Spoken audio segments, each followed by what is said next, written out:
Commanders keep it close against the Lions?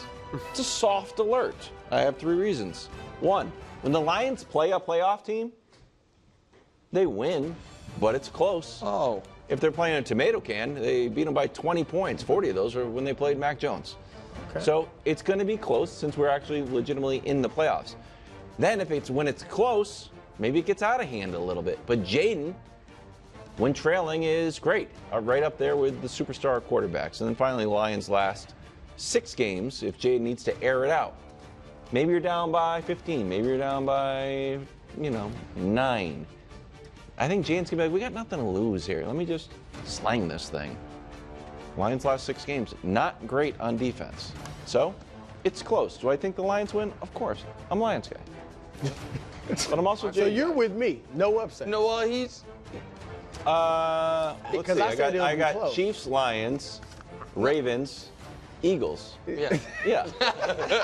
Except you think So the he's in the Commanders same keep boat it. as me? The Commanders keep it he has close. Commanders. I don't think He it's has at Commanders. 8.5. I think He thinks the Commanders keep it close. This is boring. Greg's the only one. I Here's tried the to do thing. Ohio State, but they're Like, you favored guys too. are attacking me because I'm going with the team that at the beginning of the season I said I picked to win the Super Bowl. I'm Greg, not going. to I'm be clear- doing the same Greg, thing. I picked Greg, the Ravens. To be clear, we're not attacking you for doing that. We're attacking you for being wrong. Time now for Nick's picks. All right.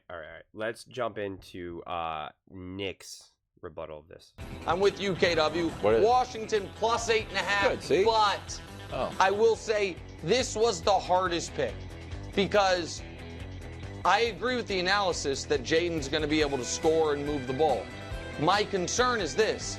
If Jaden has 4 touchdowns and they get to 31 points, will that be enough to cover the 8.5? I don't know, man. I think this Detroit team rested, offense healthy, that offensive line, Ben Johnson trying to audition for whatever job it is. I think they could score 40. I really do. Wow. Like, I think that the Commanders are going to score at least 24. I'm still a little squeamish about them covering the 8.5, but the stuff Wild said and the backdoor potential fact that the Commanders are going to go for it on 4th downs, I like it. that? I'll take the points. That's my least confident of the pick. Okay.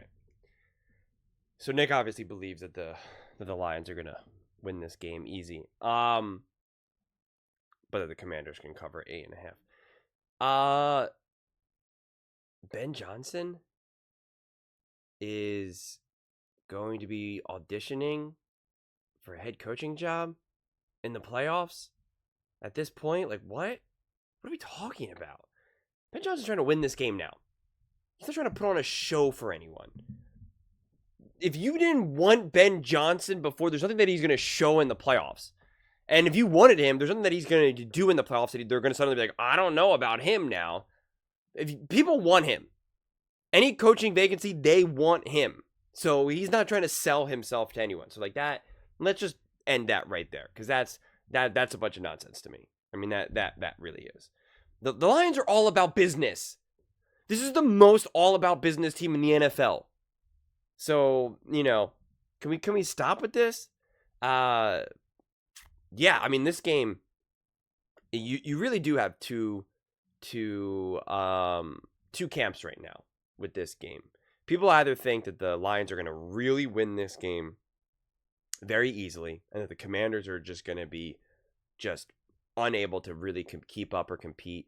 Or people think that the Commanders, that this is going to be like a dicey game. Pretty much like what Wild's saying, where it's like, they think they keep it close.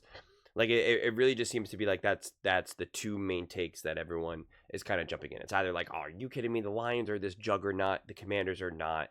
Get out of here. Or, hey, the Lions are really rough on defense, and the Commanders are really hot and great offense, and, et cetera, et cetera, et cetera, et cetera.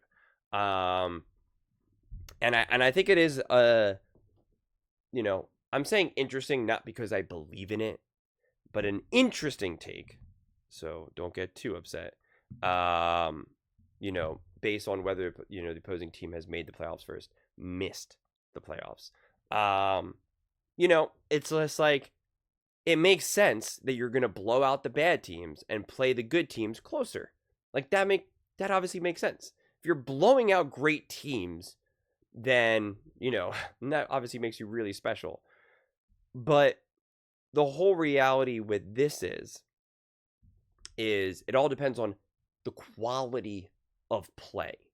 How well do you play against these other teams that have made the playoffs? Not to mention, what about some of these outlier games, like the Buffalo Bills game versus the Lions?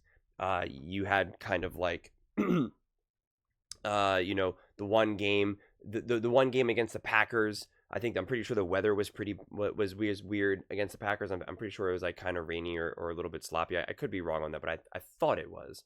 I thought it was kind of rough in Lambeau.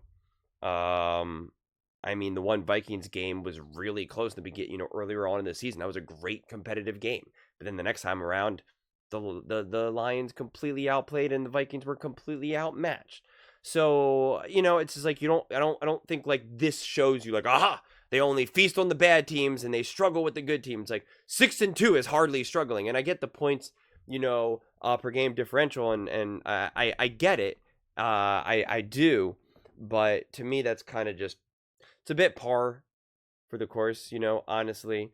And I think it was one thing if we saw the Lions like kind of struggle going up against the Eagles, and they struggled with the Chiefs, and they struggled with the Ravens. Like, you know, I think there would be a little bit more weight to that. But when you really kind of think about it, you know, like here, we have the Rams game. That was the first game of the season. And the Lions absolutely positively started off slow of this season. The first like handful of games, they were slow. Then the Buccaneers-Lions game, again, that was a bizarrely weird, like I was watching that and I'm like, this is not the Lions team that I know them to be. So again, you know, that contributes to it. Because then even in the Cardinals game that they won, I remember thinking like, okay, you're getting better, but you're still not who I thought you were going to be right now. And then, you know, you got to have that Vikings game, which again was a tough, really exciting, you know, back and forth game. That Texans game, that was an outlier game. Jared Goff threw 19 interceptions in 2 quarters, okay? So it's just like, throw that to a side. This Lions-Packers game, I thought the weather was bad. Again, I could be wrong, but I thought the weather was kind of wonky in that. Maybe not, but I thought it like started raining at halftime or something. But again, I could be totally wrong. And then again, they played the Packers game again, and that was when they were peak injured. That was really when they were trying to figure out, like, okay, what the heck are we going to do here now with all of these injuries? And so again, that game definitely was not exactly how the Lions wanted it to unfold, but considering the circumstances made total sense. Then the Bills definitely laid on the points. That can't be argued against. And then the Bears game was, it's not a playoff game, obviously. And then those last couple of games were the 49ers, which you cannot see for whatever reason, but it's the 49ers and the Vikings. And the 49ers is another interesting game because it was one of those games where they didn't really need to play, but they still played. They convincingly won that game from my viewpoint. Yeah, the 49ers put up some points, but it was like very obvious that the Lions were in control of that game start to finish. So yeah, I think that's why sometimes those stats can be a bit misleading. But yeah, also heads up, I will be doing a live stream for the Houston Texans versus Kansas City Chiefs game. Please definitely do check that out. I think that'll be a lot of fun. Just wanted to insert that plug real fast. But yeah, for this game, you know, if that Houston Texans versus Kansas City Chiefs live stream is going well, I may continue to live stream this game as well. I don't know. I might just keep this game to myself because I am really excited for this game, and I really want to be able to lock into it. And when you live stream, it's a little bit harder to like really lock into this game. And this is 2 teams that I've followed extremely closely. So I haven't decided yet. I really don't know how Saturday will go. And if you're watching this video, there's a good chance that I'm already live streaming, so definitely please join us. But yeah, no, this game, I've already shared all I have on this game, different ways that I can see it going. But, you know, this definitely is the Lions game to lose, and whether or not the Commanders can steal it from the Lions, I just think it really ultimately 100% comes down to Jayden Daniels. How special is Jayden Daniels? How special is he at this point in time being a rookie quarterback? You know, because I think if he can really lead the Commanders to a victory here, you know, it'll just be really more confirmation of just like that dude is the future and the present. And so, you know, again, it's up to the Lions to find out, and it's up to the Lions to be like, you might be the future, but not today. Maybe one day, but not today. But those are just my thoughts. I'd absolutely love to hear yours. What do you guys all think about the Detroit Lions taking on the Commanders, and the fact that, you know, a fair amount of people thinking that the Commanders can keep it close. Keep it close. Let me know in the comments below. I read every single comment, so whether you agree with me or disagree with me, either way, let's get in some discussions. Let's get in some fights. But ultimately, let's just have some fun. And please do consider subscribing. We're building an amazing community here, and I absolutely love to see you part of it. I want to build something that we all genuinely feel connected to. Something that we're really excited to be part of. I think we're on our way to doing it. Please don't forget to give this video a thumbs up, as it really does help with the visibility and the algorithm. Thank you so much. See you next time.